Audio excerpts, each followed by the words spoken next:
Hello guys, அஸ்ஸலாமு அலைக்கும். எல்லாருமே எப்படி இருக்கீங்க? அல்ஹம்துலில்லாஹ் நாங்களும் நல்லாயிருக்கோம். இன்றைக்கி வந்து ஒரு இன்ட்ரெஸ்டிங்கான விலாகில் வந்து உங்களை மீட் பண்ணுறேன். வீடியோ ஸ்கிப் பண்ணாமல் ஃபுல்லாக பாருங்கள். என்ன ஸ்டார்டிங்கே வந்து வெங்காயம் தக்காளி எல்லாம் கட் பண்ணிகிட்ருக்கேன் அப்படின்னு பார்த்தீங்கன்னா, இன்றைக்கி வந்து ஒரு லஞ்ச் ப்ரிப்ரேஷன் விலாக் தான். என்ன லஞ்ச் ப்ரிப்ரேஷன் அப்படின்னு பார்த்தீங்கன்னா, சிக்கன் பிரியாணி அப்புறம் வந்து லிவர் பெப்பர் ஃப்ரை தான் இன்றைக்கான மெனு. சிக்கன் பிரியாணிக்கு தேவையான வெங்காயம் தக்காளி இதெல்லாமே கட் பண்ணி எடுத்துட்டேன். இந்த பிரியாணிக்கு எல்லாமே அரைச்சி தான் சேர்க்க போகிறோம். அப்படி என்ன பிரியாணி அப்படின்னு பார்த்தீங்கன்னா, இதை நான் வந்து யூடியூப்பில் தான் பார்த்துருந்தேன். இது இப்போ தான் ஃபர்ஸ்ட் டைமும் ட்ரை பண்ணுறணும். நெக்ஸ்ட் வந்து சிக்கனுக்குமே லிவருக்குமே மஞ்சத்தூள் போட்டு நல்லா வாஷ் பண்ணி எடுத்துட்டோம்னா அதோடய ஸ்மெல் கொஞ்சம் கம்மியாகும் அப்படின்ட்டு அதையுமே நம்ம வாஷ் பண்ணி எடுத்துக்கிட்டோம். இந்த பிரியாணியோட கதை ரொம்ப பெருசு. இது வந்து இந்த பிரியாணி வந்து நான் ஒரு நைட்டு ஒரு 11 கிட்ட நான் நார்மலாக யூடியூப் வீடியோ பார்த்துக்கிட்டு இருக்கும்போது இந்த பிரியாணி செய்கிறத வேற நான் பார்த்துட்டேன்னா, ஸோ நைட்டு ஃபுல்லாக கிரேவிங்ஸாக இருந்துச்சு. இந்த பிரியாணி ஒரு நாள் செஞ்சு சாப்பிட்ணும், ஏன் ஒரு நாள் மறுநாளே செஞ்சு சாப்பிட்லாமே அப்படின்ட்டு சொன்னேன், நினச்சிக்கிட்டு இருந்தேன். ஆனால் வந்து நான் நெக்ஸ்ட் டே வந்து ஹஸ்பண்ட்டை சொன்னேன், இந்த மாதிரி ஒரு பிரியாணி பார்த்துருக்கேன், ஸோ இதை நம்ம நாளைக்கே பண்ணி சாப்பிட்லாமா அப்படின்ட்டு. ஓகே அப்படின்னு சொல்லிட்டாங்க. நெக்ஸ்ட் டே வந்து எங்களுக்கு அந்த சிக்கன் பிரியாணி செய்கிறதுக்கான டைமிங் வந்து எங்களுக்கு செட் ஆகலை. ஸோ அதனால் வந்து அது அப்படியே 1 வீக் ஆகிடுச்சு. இன்றைக்காவது சிக்கன் வாங்கி கொடுங்க, இந்த பிரியாணி கன்ஃபார்ம் நான் செஞ்சே சாப்பிட்டே ஆகணும் அப்படிங்கிற மாதிரி சொல்லிட்டேன். ஸோ சிக்கனுமே வாங்கிட்டு வந்துட்டாங்க. இந்த பிரியாணி வந்து எப்படி அப்படின்னா, இந்த பிரியாணியோட நேம்லாம் எனக்கு தெரியாது. இதுக்கு நான் வச்ச பேர் வந்து யூடியூப் பிரியாணி. ஸோ இந்த யூடியூப் பிரியாணி எப்படி வரும்னு லாஸ்ட்டில் சொல்கிறேன். நீங்கள் வந்து ஏன் ரெசிபீஸ்லாம் பார்த்து நீங்கள் செய்ய வேணாம். நீங்கள் ஒரு நல்ல வீடியோவாக பார்த்து நீங்களும் பிரியாணி செய்கிறா இருந்தால் செஞ்சுக்கோங்க. இந்த பிரியாணியில் எதுவுமே கிடையாது. நார்மலாக எப்போதும் செய்கிற மாதிரி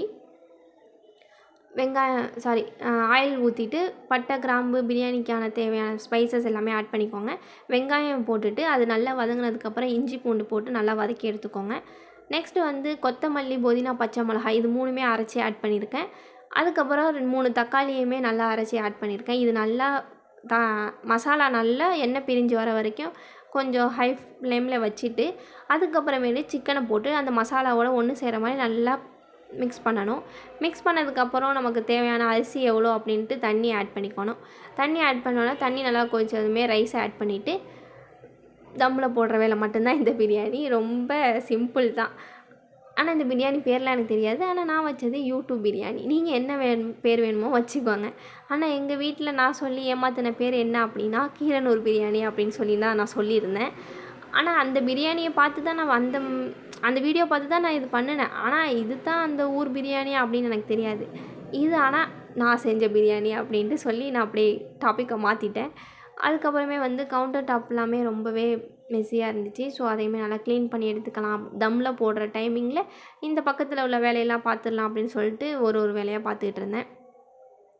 எப்போவுமே வந்து குக்கரில் வந்து பிரியாணி பண்ணுறீங்க அப்படின்னா வந்து விசில் போடாமல் தம் பண்ணுறதுக்கு ஒரு ஐடியா என்ன அப்படின்னு பார்த்தீங்கன்னா, விசிலுக்கு பதிலாக அதுக்கு மேலே டம்ளரை கவுத்து வச்சோம் அப்படின்னா கொஞ்சம் ஈஸியாக இருக்கும். நம்ம வந்து ஒரு சைடு நம்ம விசில் ஃபுல்லாக அதோட கேஸ் வெளியானதுக்கப்புறம் தான் நம்ம திறக்கிற மாதிரி இருக்கும்.